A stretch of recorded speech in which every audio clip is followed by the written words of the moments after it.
Olá, peritos! Meu nome é Agenor Zaparoli, eu trabalho como perito judicial e assistente técnico nas horas vagas. E o tema de hoje vou te contar um segredo sobre as impugnações dos laudos, tá? Eu já venho atuando há um bom tempo dessa forma nova que eu estou atuando e eu percebi que já faz alguns anos que eu não recebo impugnação de laudo. Eu acho que eu descobri o segredo para não ser impugnado e eu vou contar tudo para você aqui agora, nesse vídeo. Então, fica até o final que eu te conto tudo.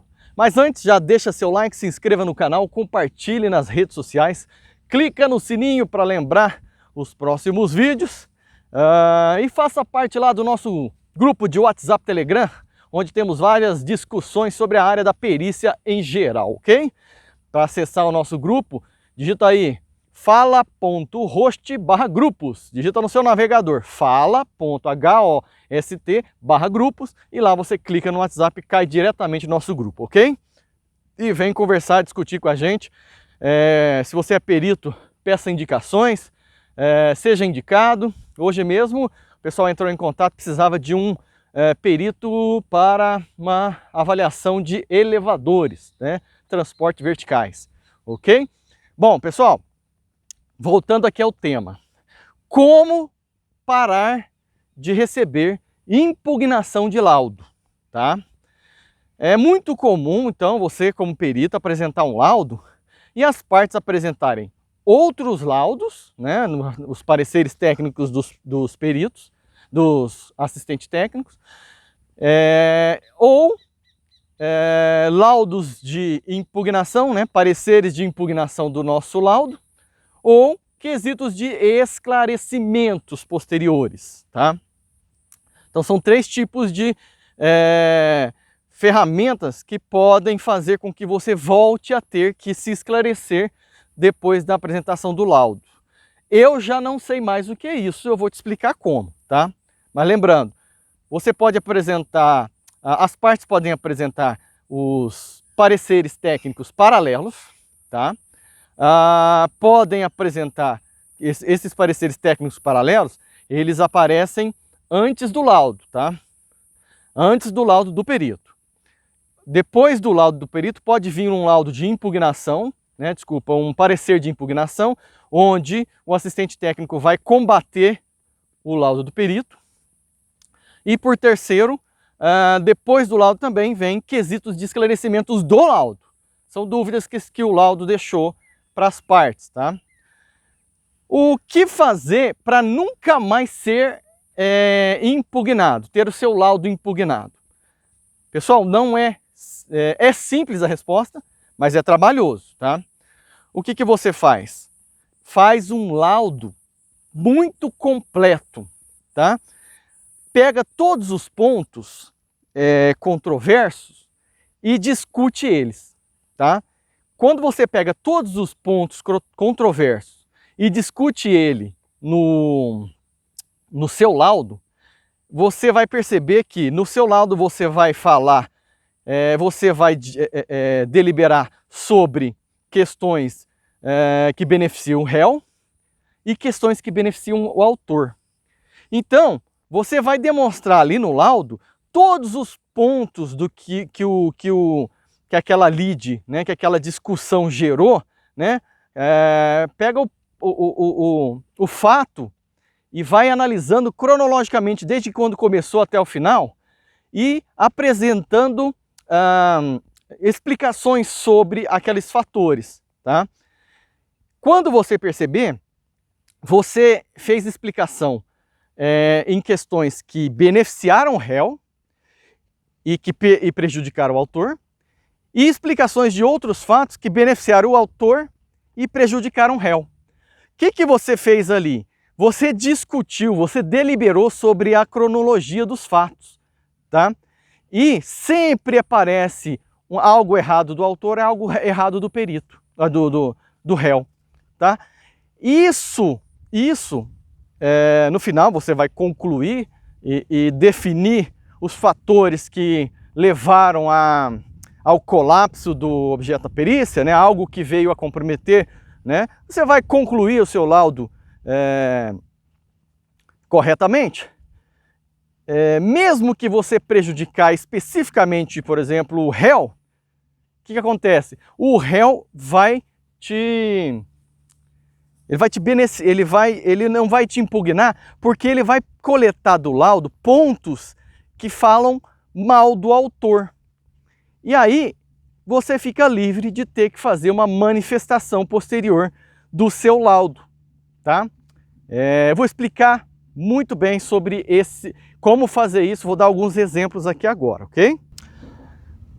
Vou dar um exemplo aqui então de como fazer um laudo bem feito para não ser impugnado. Esses dias eu fiz um laudo sobre um smartphone. A alegação era de que o autor comprou um smartphone novo, entregou na caixa, lacrado, abriu, beleza? E 3 dias depois ele parou de funcionar, mandou para a autorizada, deu entrada de água, né? E com 3 dias o cara perdeu o celular. Lógico, ele entrou na justiça alegando vício de fábrica, né? E eu fui chamado para analisar se houve realmente vício. Então eu fui verificar, abri o equipamento e tudo mais. Realmente tinha indícios de umidade dentro do celular. Porém, os indícios de umidade eram tão pequenos, né, assim, a presença de umidade dentro do equipamento era tão pouca que ele realmente ativou, corroeu, né, oxidou o cabo flat ali, o conector do cabo flat da tela inicial. Existe a possibilidade dele ter deixado ele cair dentro d'água, algo assim? Eu acho que não, porque senão entraria muito mais água e muitos mais pontos de oxidação apareceriam, né?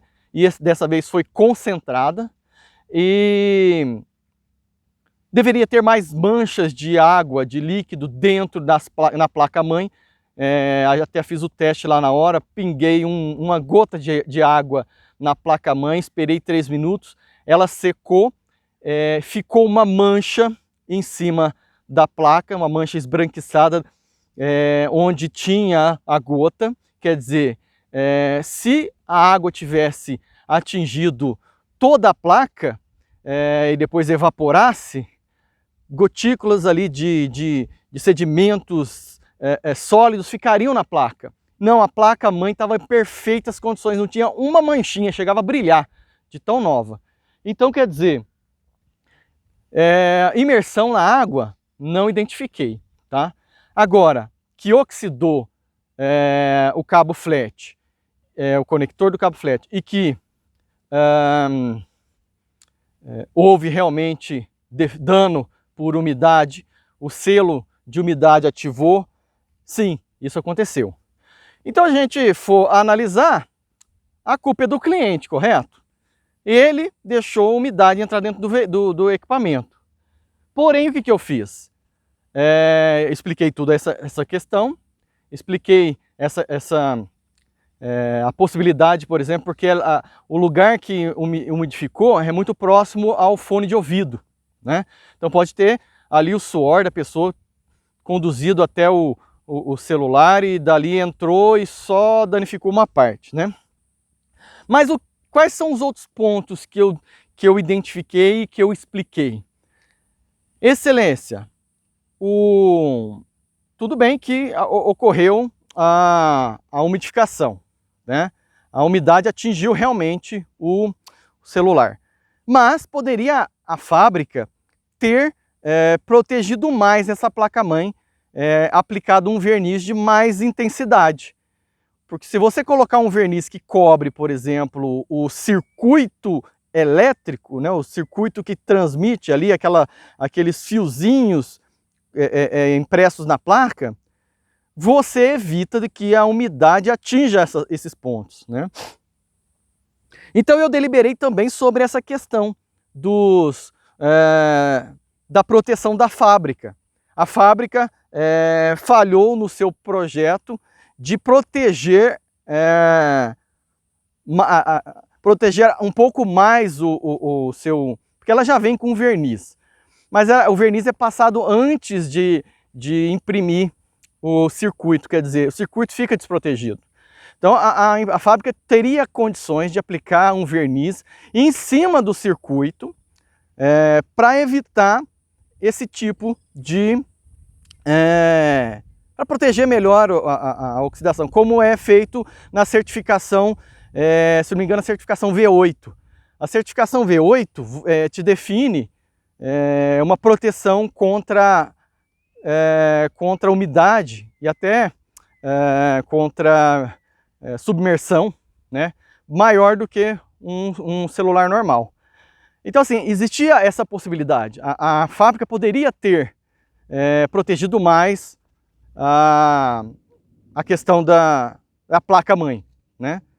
Porém, isso faria com que o produto ficasse um pouco mais caro e talvez o autor tenha comprado o equipamento mais barato exatamente por isso, por ser mais barato.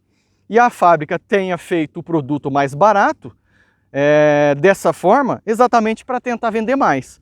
Então fica ali, tem uma culpa do autor, mas existem questões que poderiam ter sido salvas pela aplicabilidade de uma película protetora em cima do circuito. Quer dizer, ali eu apontei erro das duas partes. O meu laudo foi impugnado? Não foi.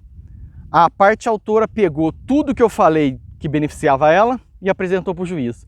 O réu, né, a autorizada, pegou tudo que eu falei de bem contra ela e jogou para o juiz. Não tive impugnação. Beleza, pessoal? Então esse é o segredo de não ter o seu laudo impugnado. Beleza? Grande abraço e até a próxima!